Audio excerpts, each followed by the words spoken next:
Como funciona o investimento em startups? Quais são os estágios que uma startup tem ao longo do seu ciclo de vida? E por fim, quais são os riscos e as características envolvidas com esse tipo de investimento?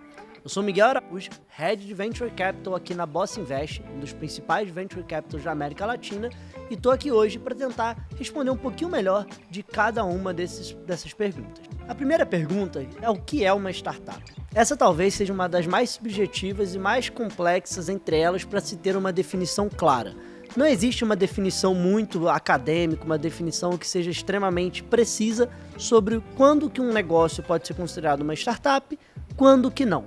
Via de regra, quando a gente fala em startups, a gente está falando em negócios que são inovadores, ou seja, estão trazendo uma nova tecnologia para o mercado, estão trazendo uma nova solução para o mercado.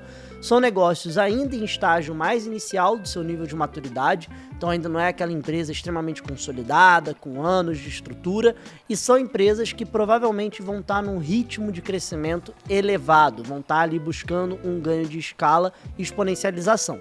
A gente tem uma dificuldade ainda no mercado em conceitualizar quando que uma empresa deixa de ser uma startup, mas a gente sabe muito bem ainda definir quando a empresa é uma startup.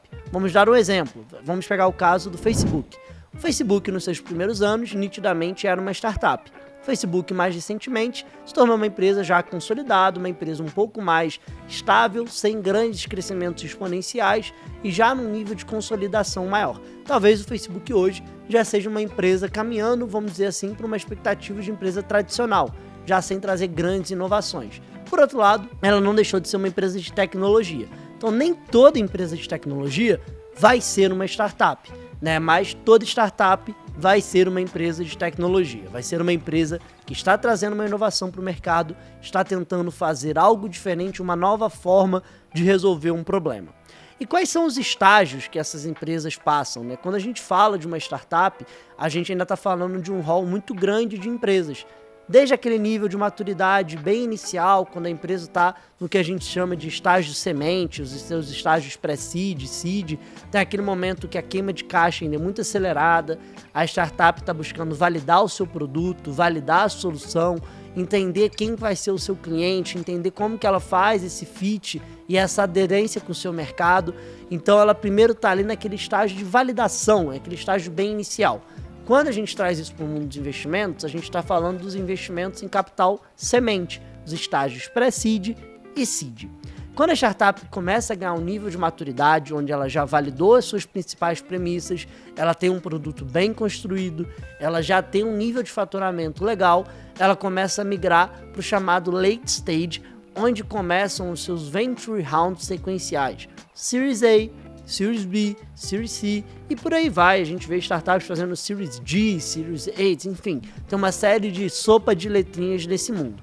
Mas a principal conceitualização é entre o Early Stage e o Late Stage. O Early Stage, no qual se encontra o capital semente, é o estágio focado em validação. É onde a gente precisa entender se o produto da startup é bom, se a startup vai conseguir atingir o seu mercado, vai conseguir de fato resolver um problema.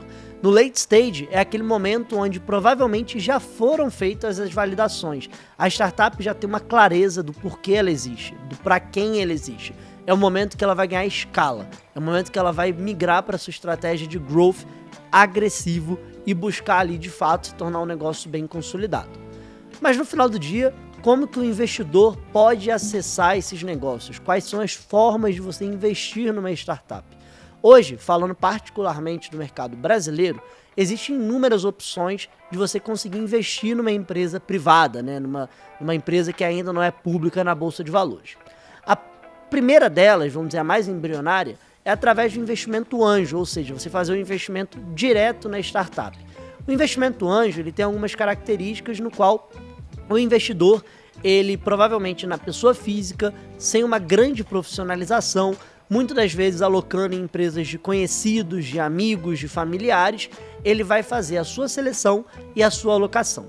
Hoje no Brasil a gente já tem o que é chamado de grupos de redes de anjo, que a gente pode citar aqui alguns exemplos como BR Angels, Anjos do Brasil, Urca Angels e uma série de outros grupos que a gente já possui reunidos aqui no Brasil, que normalmente conglomeram alguns desses investidores anjos, tentando trazer um pouquinho dos atributos de profissionalização, mas mantendo ainda algumas características desse investimento individual. A segunda forma desse investidor pessoa física, ainda não muito capitalizado, investir em startups são através de plataformas de equity crowdfunding. No Brasil a gente tem a Plata, SMU, Exceed e uma série de outras plataformas na quais, via regulação da CVM, podem fazer ofertas públicas, mas de empresas ainda de característica privada. Seria um misto do que a gente vê em bolsa de valores com o que a gente tem de particularidades do mercado de venture capital. Permite com que os investidores ali, até com cheques de R$5 mil, R$10 mil ou até menos, possam ter uma posição em uma startup. O próximo grupo são os fundos de venture capital, são no quais gestoras reguladas por CVM estruturam fundos de investimento em participação, os chamados FIP, e captam os investidores através dessas ofertas. A grande particularidade é que esse tipo de investimento normalmente são para investidores de ticket mais alto, até mesmo por questões regulatórias de CVM, do quais investidores podem ter acesso a esse tipo de produto. Normalmente vão ser investidores profissionais, aqueles que possuem mais de R$10 milhões investidos, ou, no mínimo, investidores qualificados, que são aqueles que possuem pelo menos R$1 milhão investidos. Então já é uma modalidade normalmente acessada por family office, grupos de investimentos de maior nível de riqueza. E por fim, a gente tem ainda permeando todos esses grupos o Corporate Venture Capital, que é uma modalidade de investimento normalmente utilizada por empresas que querem acessar essas startups. O Corporate Venture Capital ele vai ter uma série de particularidades. Normalmente uma empresa não está interessada somente no retorno financeiro, tem todo o cunho estratégico, tem as diferenças também da forma como ela vai fazer esse investimento, o veículo, se ela vai estruturar um fundo, se ela vai contratar uma gestora, se ela vai fazer direto, mas acaba permeando todas essas esferas. Mas tá bom, acessando esse mercado, quais são as características e riscos de se investir em uma startup? Investir numa startup, como a gente bem falou pelas características do que é essa empresa, é um investimento de elevado risco. Provavelmente, muitas das empresas que você alocar não vão dar certo. A empresa não vai tracionar, a empresa vai ter uma dificuldade de fluxo de caixa, a empresa às vezes não vai encaixar a sua solução. Então é primordial para esse investidor que ele monte um portfólio diversificado, que ele tente concentrar mais de uma startup na sua carteira, para que caso uma dê errado, para que caso uma desses investimentos, uma dessas escolhas não sejam promissoras e não alavanquem, ele não tenha toda a sua perda de alocação.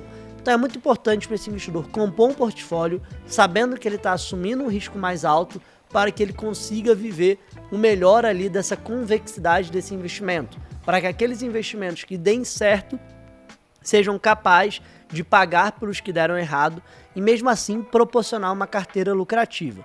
Então é muito importante para o investidor de startup ter isso em mente.